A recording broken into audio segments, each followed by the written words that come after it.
Former Governor Steve Beshear says current Governor Matt Bevin has declared war on his family. How Beshear is responding to claims of wrongdoing made against his administration. Friends say former UK basketball player Ed Davender has suffered a massive heart attack, the latest on his condition. A fraternity has been suspended from the University of Kentucky for alcohol and hazing violations. University officials say those violations were overlapping.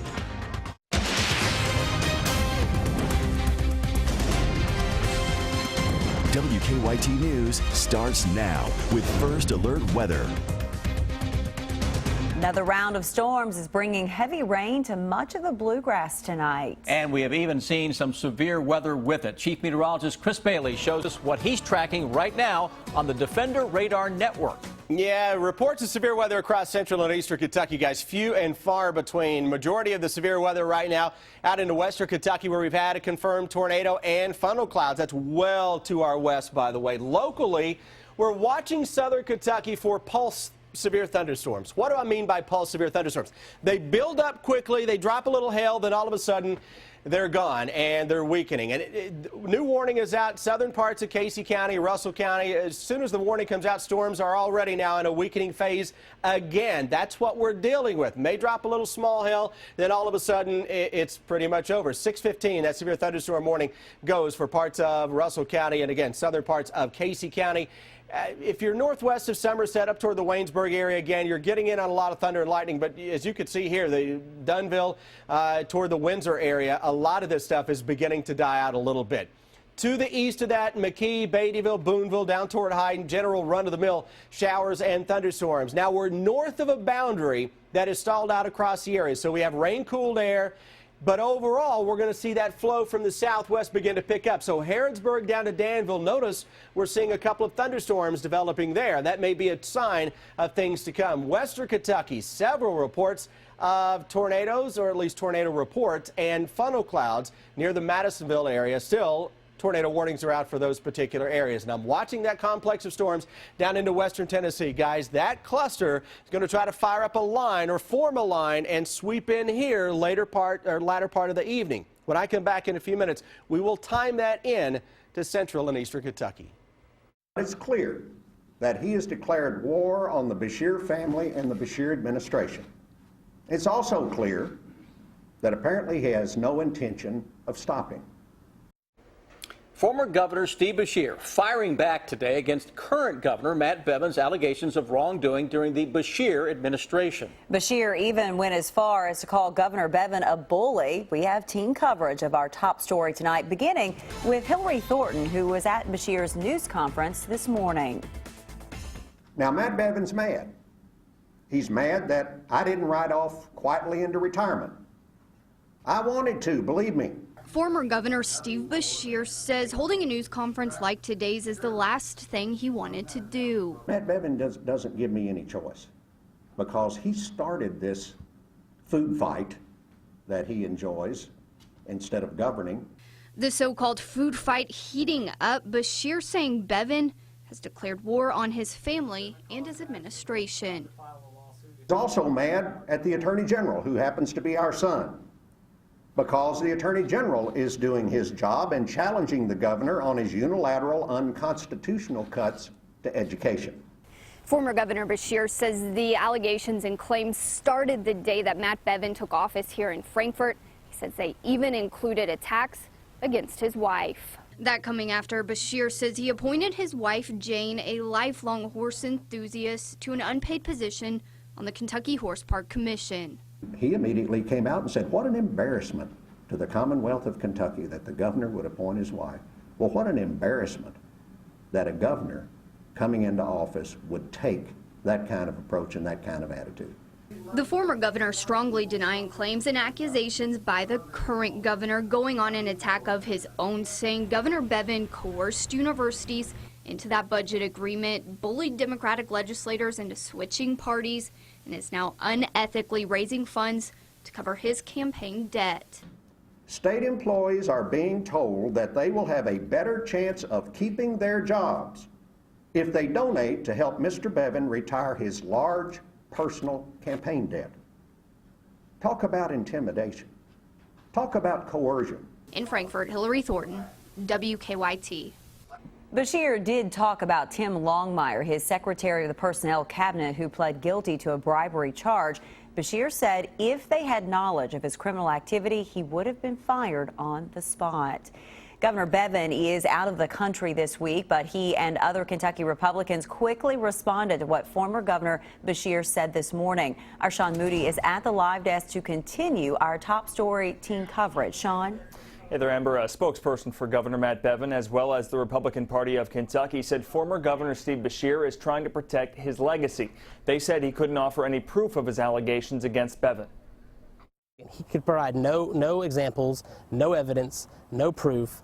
This is purely a desperate man trying to cling to what is left of his public legacy. Republican Party of Kentucky spokesman Trey Watson said Bashir is making these accusations to protect himself and the Democratic Party. This is a governor who is desperate to keep the misdeeds of himself, his party, for more than 50 years in Frankfort in the shadows. They want to keep Kentuckians in the dark as to how they operated their government, how taxpayer dollars were used. Jessica Ditto, a spokesperson for Bevin's office, said, quote, after a top-level appointment of both him and his son pleaded guilty to federal bribery last week, former Governor Bashir is merely trying to protect what is left of his legacy. Every wild, baseless accusation he has attempted to levy is not corroborated by any facts whatsoever.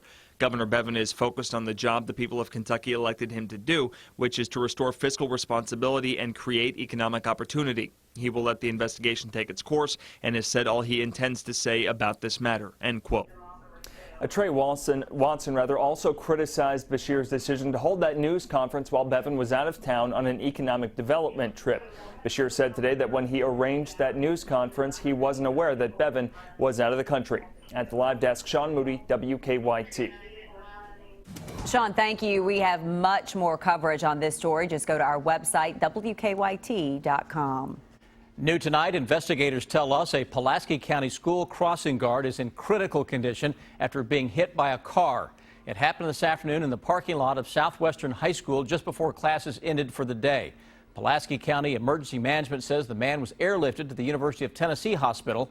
Investigators say the driver of the car has not been charged, but they're still trying to figure out exactly what led to the crash.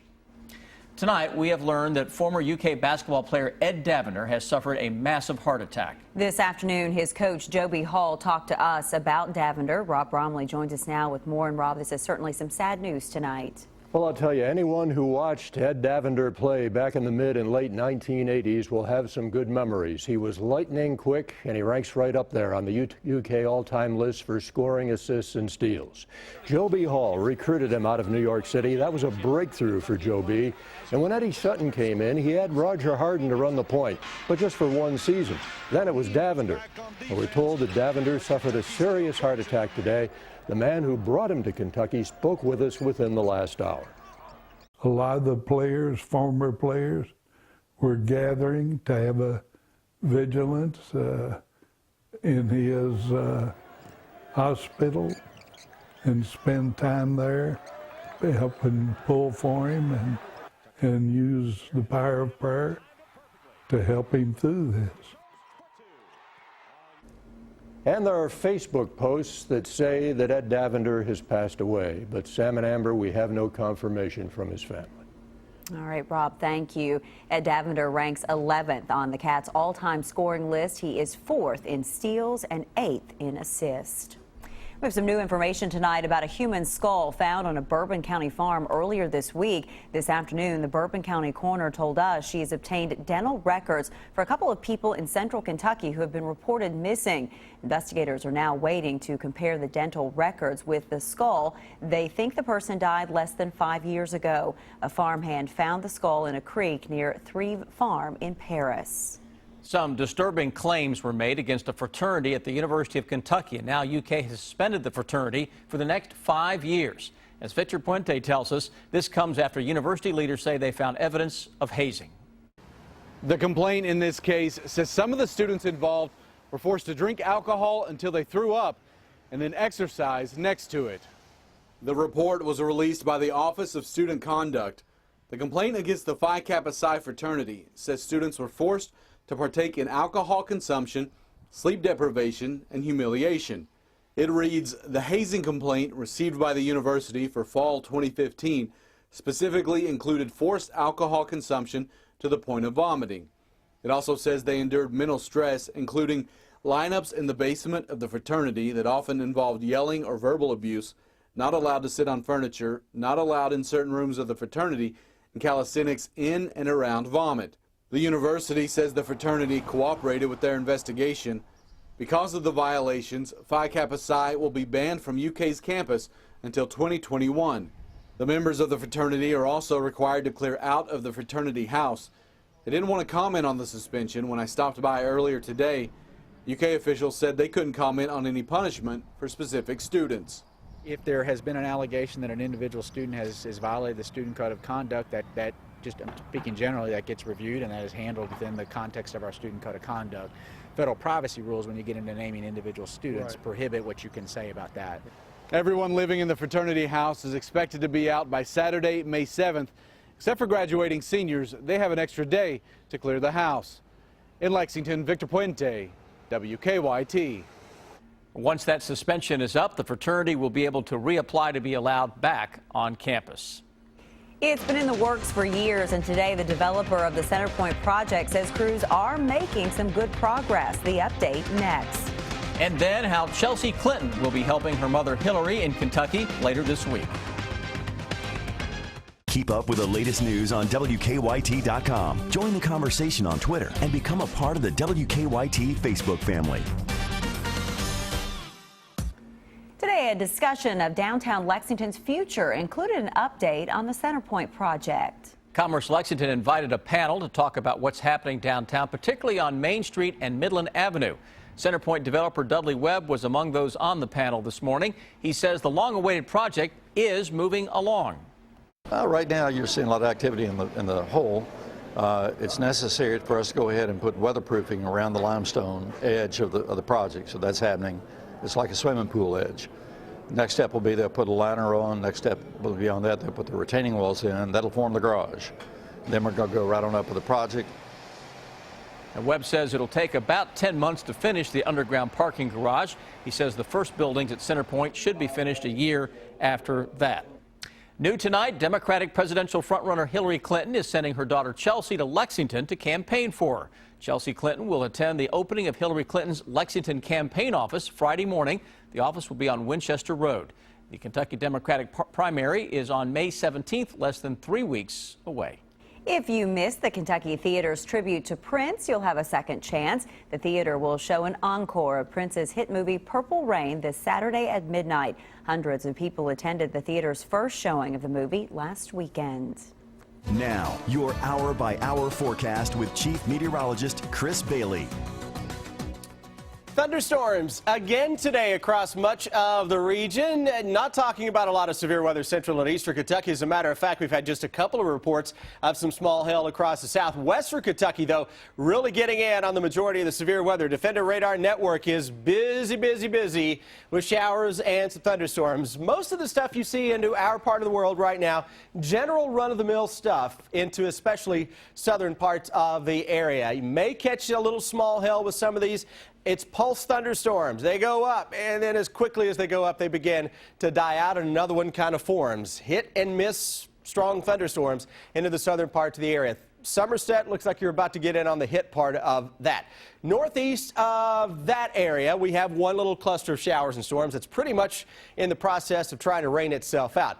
Lexington Bluegrass region had a little quiet moment for the past half hour or so. Now, a little thunderstorm from Nicholasville into Jessamine County into the northwestern tip of Garrett County, east of Harrodsburg, and folks just north of the Danville area. Had one little lightning strike with this stuff north of Frankfort, though it's beginning to weaken out. Western Kentucky had a couple of funnel cloud reports, a confirmed tornado. Tornado watch just now issued an hour after a tornado was on the ground into Western Kentucky. But we have that tornado watch for the western parts of the area. Western parts of Kentucky, not our region, well to the west of Interstate 65. That includes parts of the Owensboro area, and then south toward Nashville. We've got some more thunderstorms that are lifting to the north. So that's going to be the area of greatest concern, got the greatest instability across western Kentucky. That same cluster of thunderstorms, hour by hour future radar, tries to develop and roll to the east. But as you can see, the farther east that it gets, begins to lose a little steam. Let's look at that one more time. Watch your timeline here. We go through 9, 10 o'clock. It almost has a little bowing segment there, which could, for some of our western counties, indicate the potential for some high wind gusts late this evening, and then weakening the farther east that it goes. Same computer model tries to spit out an inch or two, and where you get in on repeat thunderstorm action, it's showing some very hefty amounts. Here's a little different computer run. Similar scene, though, with that line of thunderstorms that weakens the farther east that it gets into the overnight. Through the day tomorrow, it's almost tropical feeling. And it's one of those days you'll get some sun, you'll get a little bit of cloud cover, and then all of a sudden a shower thunderstorm goes up and it moves along on its merry way. We go into the day on Friday. Friday looks pretty good right now with temperatures that will be not too bad for this time of year. So tonight into tomorrow, rounds of some strong storms, heavy rainfall, maybe some high wind gusts western parts of the area. Friday, dry, partly sunny. Weekend, wet. Thunderstorms are going to be returning. And by then, we will have had quite a bit of rain, courtesy of those storms coming tonight. Got to watch for some local high water issues at some point again this weekend. We'll turn cooler as we go into Kentucky Derby week, with a threat for a shower or a thunderstorm. Most of the areas right now, or most of the area, guys, getting in on some typical showers and storms. We'll watch that stuff into western Kentucky later this week. Appreciate you doing that. Thank you, Chris. The NFL draft is coming up tomorrow night. It may not be in tomorrow's first round, but EKU's Noah Spence is expecting to go high. And with all the upheaval in the UK women's program, what effect will it have on recruiting? Sports is next.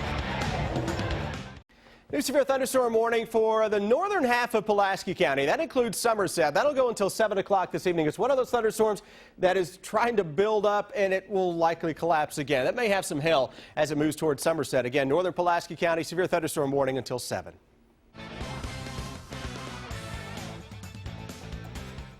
Former Wildcat at Devender, we're told, suffered a massive heart attack earlier today, and we're told that he was on life support. There are posts on Facebook that he has passed away, but we have no confirmation at this time.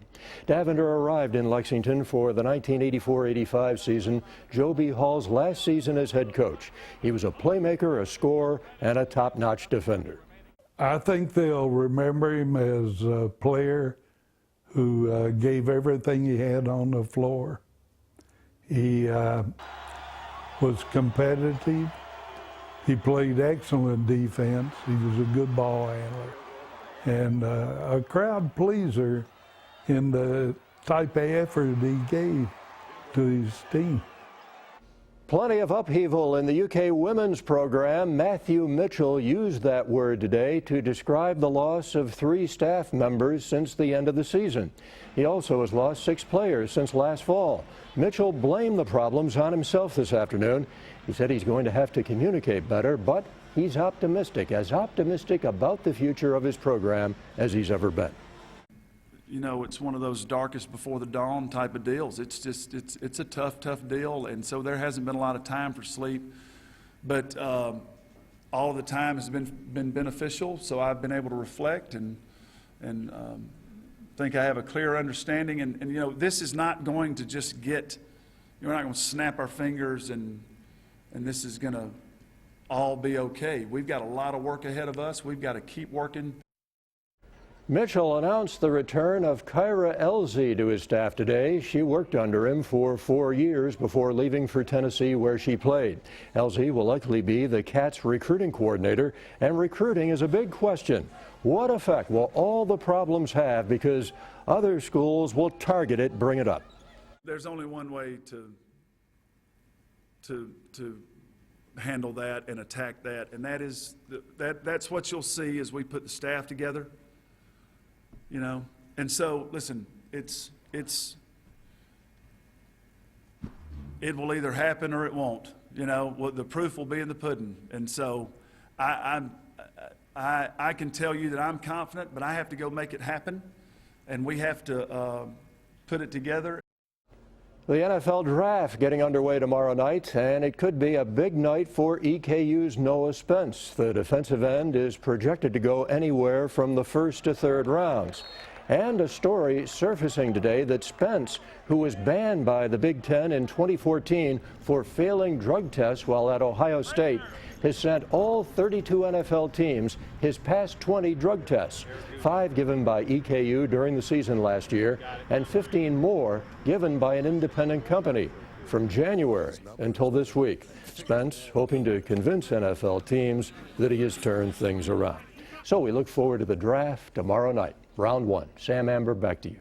Rob, thank you. A final check of your First Alert forecast is next. And then on the CBS Evening News tonight, Donald Trump laying out his foreign policy plan as some other presidential candidates shift their race agendas. Hey everybody, welcome back in. We are looking at the threat for severe weather across parts of southern Kentucky. That severe thunderstorm warning is out for the northern half of Pulaski County. It's a couple of storms that we're looking at. Both of those have at least the potential to drop some small hail. One is right on top of the Somerset area, another toward Eubank, not too far away from Shopville. But overall, we are looking at this particular cell to the west of Somerset that may have some hail with it as it rolls its way on toward the east, and that's a trend we're going to continue to watch. That'll go until 7 o'clock. For the rest of the area, general run-of-the-mill showers and some thunderstorms. South side of Lexington toward the Jessamine County area, getting in on some of those showers and storms as well. Most of the action, though, across western Kentucky. Keep it here, and we'll keep you up to date.